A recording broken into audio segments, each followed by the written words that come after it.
Welcome to SST College of Arts and Commerce. This is SST Edupedia. Myself, Assistant Professor Sunil Shah. Today I would be covering up the topic called Retirement of Partners, which is there in the subject called Business Law of SEM 3 of the class of SYBAF, which is there in Unit 1. Coming to the point of retirement of the partners, which is there in Section 32 of the Indian Partnership Act 1932, which means that the existing partnership business, if a partner wish to leave the business, he may do so, which is called as retirement of partners. After retirement, he ceases to become a partner of the firm. A partner who goes away from the business is called retiring partner, and the partners who remain in the firm is called as continuing partner. So students who are aware, when the partner wish to leave the firm, he has to give through the proper channel. He has to give the notice. He has to inform them. The notice period should be given to the remaining partners of the firm, and those partners who want to retire, and if the consent is been given by all the partners, after taking into all the due consideration of all the aspects, he may be retiring from the firm. On the retirement of the partner, it becomes necessary to find out the amount payable to him. So whenever, as you are aware, when the person retires from the company or the organization or the factory or any of the unit, the amount has to be paid to the service which has been given by the employee in case of employee-employee relationship. Whereas in case of partnership firm also, the amount has to be paid to the retired partner. What is retirement of partnership? Withdrawal of the partners from the partnership. Withdrawal means he doesn't want to continue in future with the partnership firm. Is called the withdrawal. He has to give his consent to all the partners as per the provisions of the partnership deed. So whenever the partner comes in, whenever the new person enters into the partnership firm, he would be called as admitted as a new partner. And whenever the partner wants to retire, he would be retired from the partnership. But everything has to be mentioned in the partnership deed. And when the partner wants to retire, he has to give the proper notice to the different partners. A partner who cut his connection with the firm is called as a retiring partner or called as outgoing partner. So students, the retiring partner and outgoing partners are one and the same. What may be the reasons for retirement?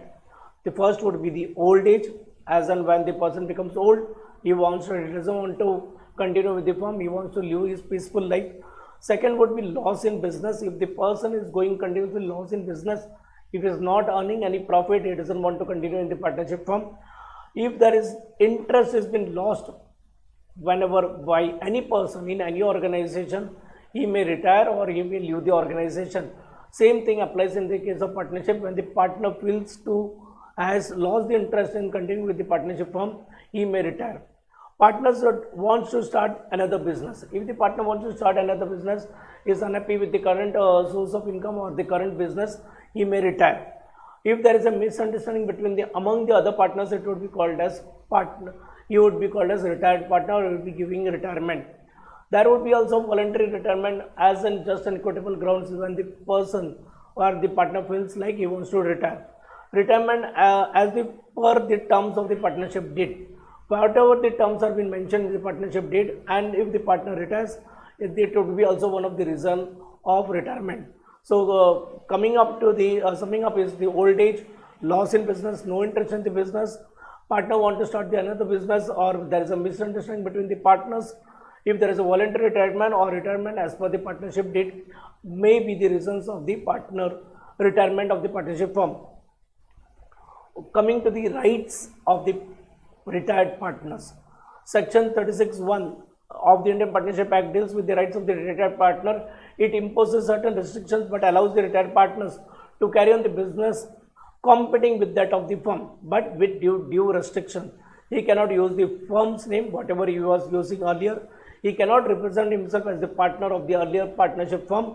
He cannot solicit the customs of the persons who are dealing with the firm because he ceased to be the partner.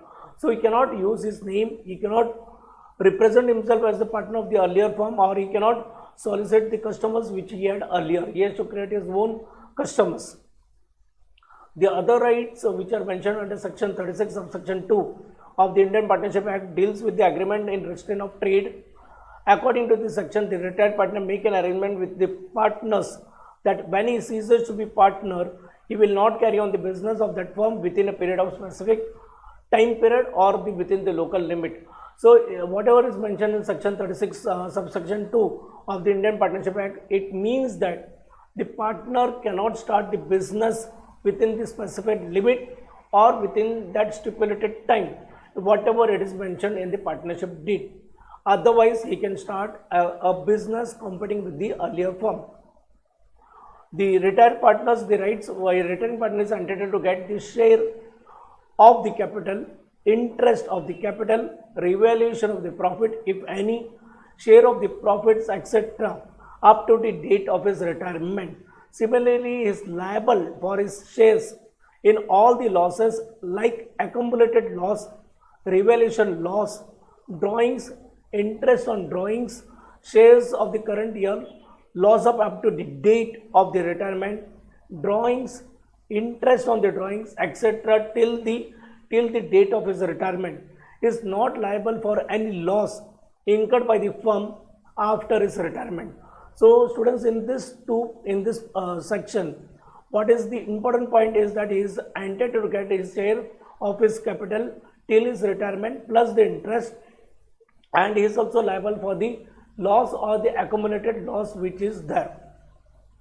Rights of the retired partner in certain cases of the future profit, as mentioned under section 37 of the Indian Partnership Act, deals with the rights of the retired partner in certain cases of the share subsequent of the profit. It says that if the member of the firm dies or ceases to be a partner of the firm and the other partner carries on the business without any final statement of the account between them, then the retired partner is entitled to share his profit made by the firm since he is to be the partner.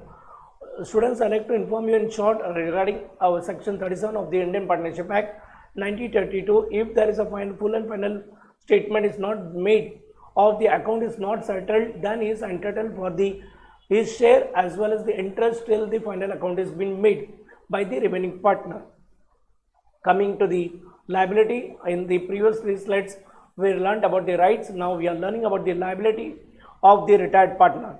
The liability of the firm of the act before the retirement, as mentioned under section 32 subsection 2, a retiring partner remains liable to all the acts of the firm up to the date of his retirement. However, a retiring partner may be discharged from his liability by an agreement between them, a third party, and the continuous partners. So if there is an agreement, he may retire. Liability of the firm for the acts after retirement, which is mentioned under section 32 subsection 3, a retiring partner also continues to be liable to the third party for the acts of the firm even after his retirement, until and unless a public notice is been given in the 2 daily newspaper of his retirement which has been given. Coming to the conclusion part of the retirement of the partners, a partnership is a very common type of business which is prevailing worldwide, as it contains many disadvantages and advantages. In partnership firms, the outgoing partner has a certain rights and liabilities of the sum. When the partner leaves the firm either due to his retirement or due to the death, or is called as outgoing partner. There are various criteria to leave the partnership, as I mentioned in the earlier slides. The Indian Partnership Act provides the complete guidelines as it covers all the aspects of the partnership.